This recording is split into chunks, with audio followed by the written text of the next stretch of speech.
বাঙালির আনন্দের দিন আজকে নতুন বছর, শুভ নববর্ষ।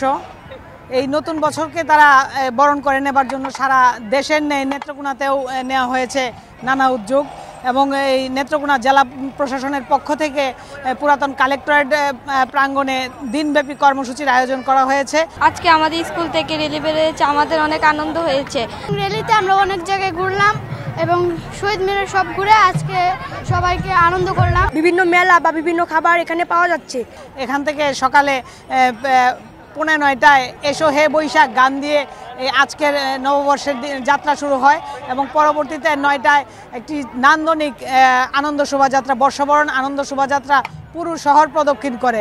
সেই শহর প্রদক্ষিণ করে আনন্দ শোভাযাত্রাটি পুনরায় পুরাতন কালেক্টরেট ভবনে এসে এই আজকের যে শুভ নববর্ষ সেই দিনটিকে উদ্বোধন করেন, এবং উদ্বোধন ঘোষণা করেন জেলা প্রশাসক বনানী বিশ্বাস। তার নেতৃত্বেই আনন্দ শোভাযাত্রাটি শহর প্রদক্ষিণ করে। সেই শোভাযাত্রায় বিভিন্ন সংগঠন, সাংস্কৃতিক সামাজিক সংগঠন তারাও একত্রিত হয়েছে, এবং এখন চলছে এই সাংস্কৃতিক অনুষ্ঠান, এবং জেলার যে যত ধরনের সাংস্কৃতিক সংগঠনগুলো রয়েছে প্রত্যেকেই তারা আজকের এই দিনে একে একে তাদের বিভিন্ন আঙ্গিক পরিবেশন করবেন।